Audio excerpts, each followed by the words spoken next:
I'm very curious to know where your viewpoint is on this next topic here, because we touched on it very early on about the unnecessary hate for John Schneider. Mm-hmm. There's a lot of Seahawk fans, a lot of them. There's a lot of you out there that are giving an unnecessary amount of hatred towards, keep in mind, rookie head coach Mike MacDonald. Yep.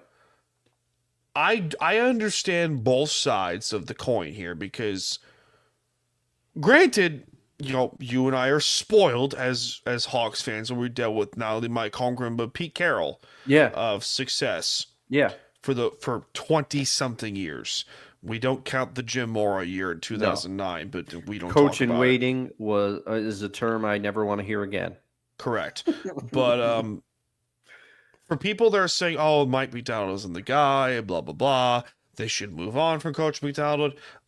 You clearly have not experienced the one lone year of Jim Mora and the low points of Pete Carroll and Mike Holmgren. Yeah, you want to bring in let's review Tom Flores. Tom Flores. Yeah. Remember him? Or Hall the Dennis Erickson years. Oh, Jesus. But let's review, okay? Before Russell Wilson, okay? Because nobody knew what Russell Wilson was going to be. Nobody knew it. Anybody that says they knew it is lying to you. Even they got him in the third round, which means nobody was really they were saying he was too short. Do you remember who the starting quarterback was projected to be? That's in 2012? That's where I'm getting. It was Matt Flynn. Matt Flynn off of one great game. Shut up, people. And do you also want to remember who the starting quarterback was before? So Tavares Jackson, he had RIP to Tavares. He had some success in Seattle after Matt Hasselbeck. Do you want to remember who took over immediately for Hasselbeck after Hasselbeck's departure? Charlie Whitehurst. Clipboard Jesus. That's right. Oh my God. Charlie Clipboard Whitehurst. Jesus.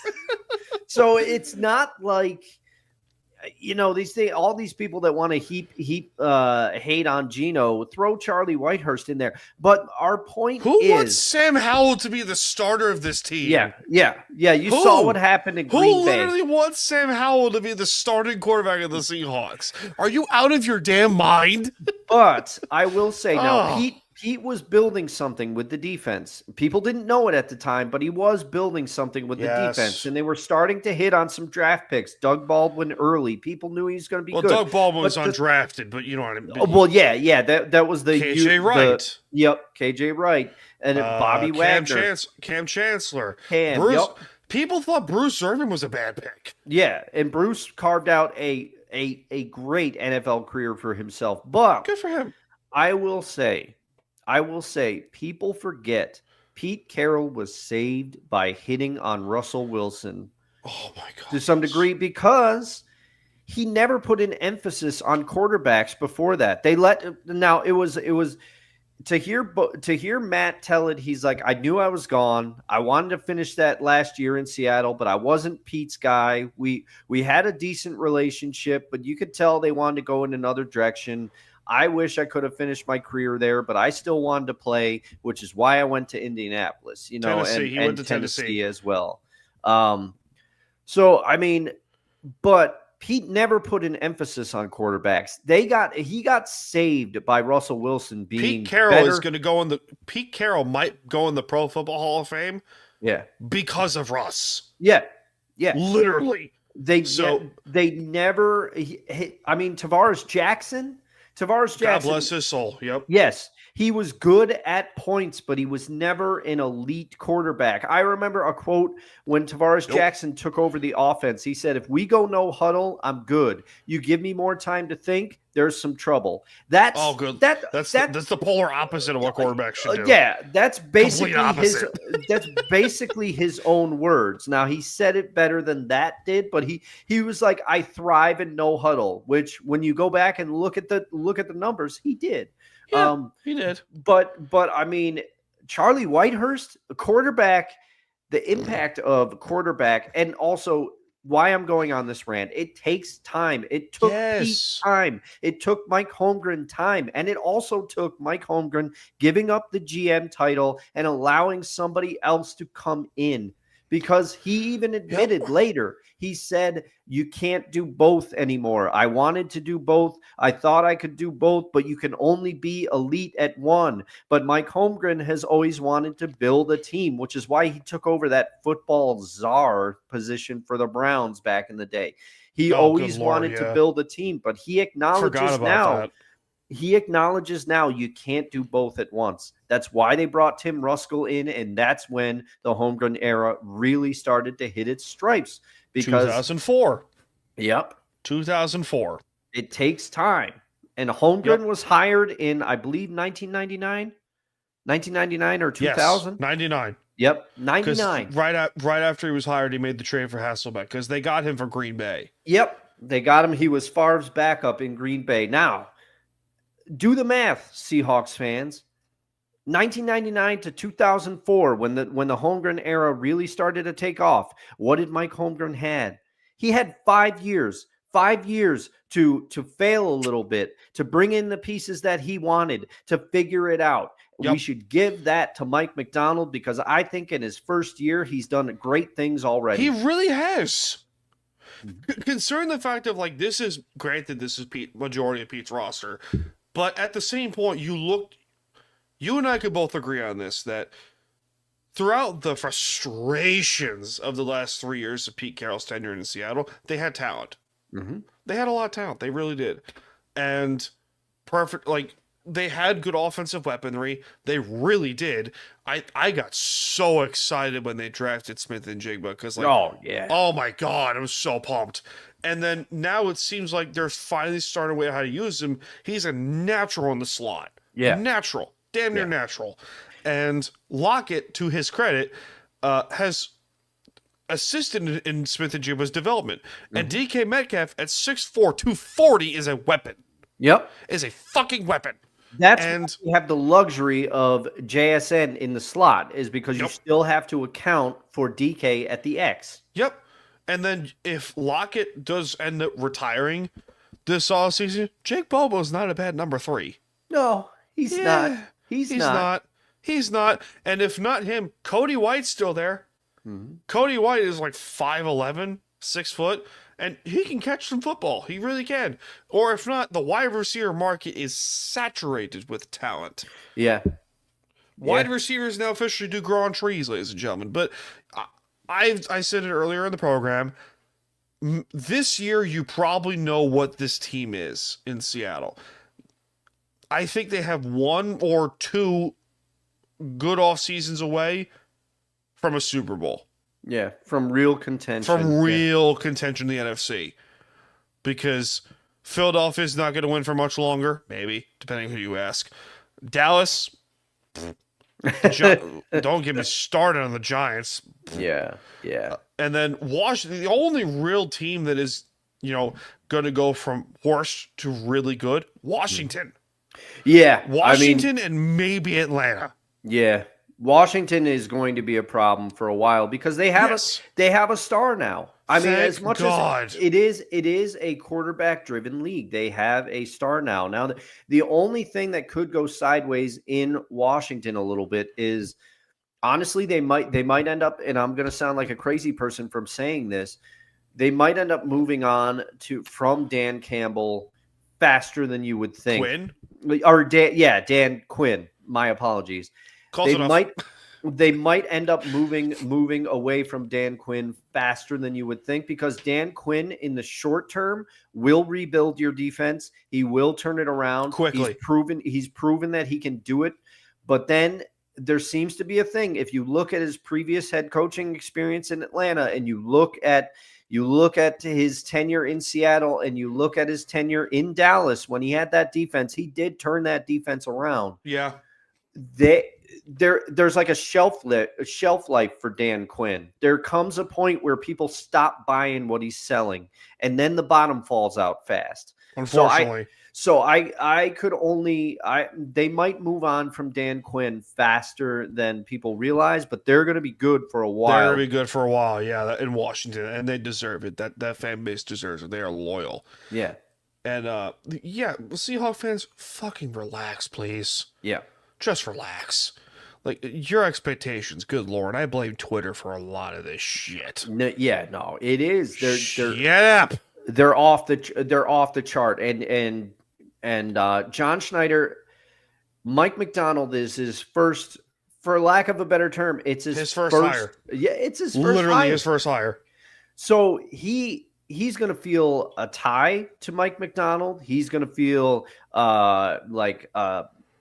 he's probably not going to want to move on from Mike MacDonald, and I really don't think that it's going to go south for Mike MacDonald at all. Look at what he built. In one year. Yeah.